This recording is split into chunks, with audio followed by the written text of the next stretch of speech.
नमस्ते छात्रों, आज हम विराम चिन्हों की जानकारी लेने वाले हैं।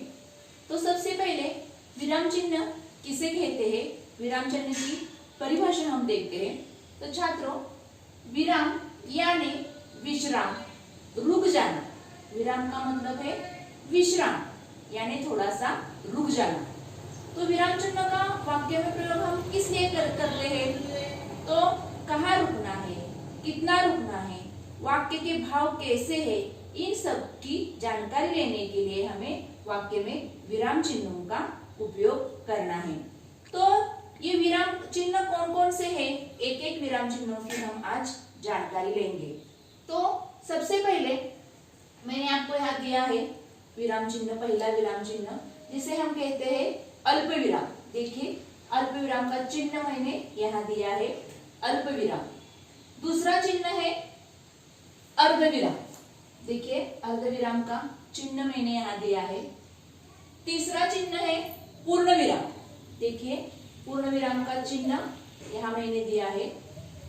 चौथा विराम चिन्ह है प्रश्न सूचक चिन्ह। देखिए, प्रश्न सूचक चिन्ह यहाँ मैंने दिया है। पांचवा प्रकार है विस्मय सूचक चिन्ह। देखिए, विस्मय सूचक चिन्ह मैंने यहाँ दिया है। छठा चिन्ह है विवरण चिन्ह। देखिए, विवरण चिन्ह कैसे लिखते हैं, विवरण चिन्ह। सातवां चिन्ह है उद्धरण चिन्ह। देखिए, इसे उद्धरण चिन्ह कहते हैं। आठवां चिन्ह है संयोग चिन्ह। देखिए, संयोग चिन्ह कैसे लिखते हैं, संयोग चिन्ह। तो छात्रों, सबसे पहले अल्प विराम किसे कहते हैं और वाक्य में इसका प्रयोग कैसे किया जा सकता है। देखिए, वाक्य में जहां जो पढ़ाई करने वाला व्यक्ति है उसे थोड़ा सा रुकना होता है, थोड़ा सा जरा सा रुकना होता है, वहां अल्प विराम चिन्ह का प्रयोग किया जाता है। उदाहरण मैंने दिया है। देखिए, विराम चिन्ह, इस वाक्य में मैंने विराम चिन्ह का अल्प विराम का प्रयोग किया है।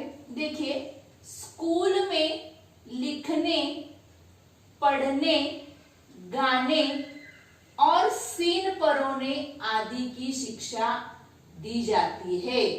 देखिए, यहाँ विराम अल्प विराम का प्रयोग मैंने कहाँ किया है?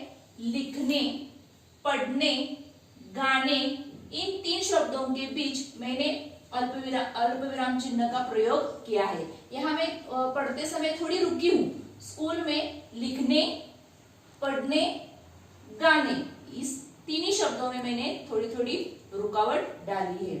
और सीन परोने आदि की शिक्षा दी जाती है। दूसरा चिन्ह है अर्धविराम।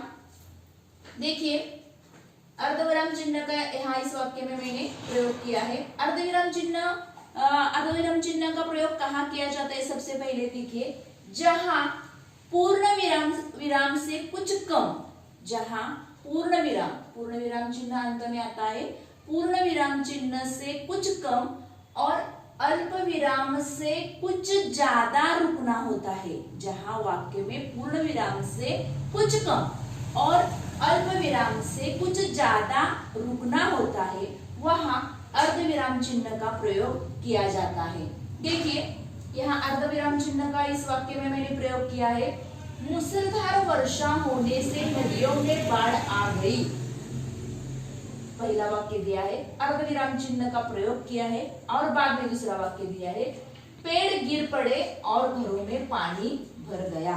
देखिए, मूसलाधार वर्षा होने से नदियों में बाढ़ आ गई, पेड़ गिर पड़े और घरों में पानी भर गया। यहाँ पहले वाक्य का वाचन करने के बाद थोड़ी सी मैंने रुकावट ली है और उसके बाद पेड़ गिर पड़े और घरों में पानी भर गया, इस वाक्य का मैंने वाचन किया है। तो छात्रों, तीसरा प्रकार है पूर्ण विराम। पूर्ण विराम चिन्ह का प्रयोग कहाँ किया जाता है? तो पूर्ण विराम चिन्ह का प्रयोग वाक्य के अंत में किया जाता है। जब सारा वाक्य पूरा हो जाता है, पूरा होने के बाद हम पूर्ण विराम चिन्ह का प्रयोग करेंगे। देखिए, हिंदी में पूर्ण विराम चिन्ह यह डंडा है, जो यह डंडा है इसे पूर्ण विराम कहते हैं। उदाहरण में इसका प्रयोग किया है। देखिए, हमारे देश में किसानों की संख्या अधिक है, पूर्ण विराम, अंत में पूर्ण विराम मैंने यहाँ दिया है। तो छात्रों इसके बाद चौथा प्रकार हम आज देखते हैं प्रश्न सूचक चिन्ह। चौथा प्रकार हम आज देखते हैं प्रश्न सूचक चिन्ह। यह प्रश्न सूचक चिन्ह कहाँ लगाया जाता है? जहां किसी वाक्य में आपसे प्रश्न पूछा गया हो, उस वाक्य के अंत में प्रश्न सूचक चिन्ह लगाया जाता है। उदाहरण में इसका प्रयोग किया है, देखिए, तुम कहाँ जा रहे हो? यह सवाल आपको मैंने किया है और अंत में प्रश्न सूचक चिन्ह लगाया है। तो छात्रों आज हमने विराम किसे कहते हैं? विराम यानी विश्राम, रुक जाना, इसे विराम कहते हैं। कुछ विराम चिन्ह, 4 विराम चिन्हों की जानकारी हमने आज ली है। पहला प्रकार अल्प विराम, दूसरा अर्ध विराम, तीसरा पूर्ण विराम, चौथा प्रश्न सूचक चिन्ह। तो छात्रों सबसे पहले आपको आज क्या करना है कि यह विराम चिन्ह जो है वो आपने नोट में लिखने हैं।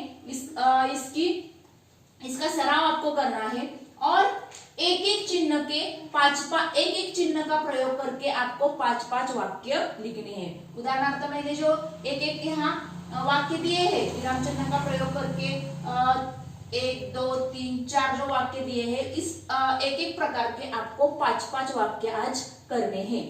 धन्यवाद।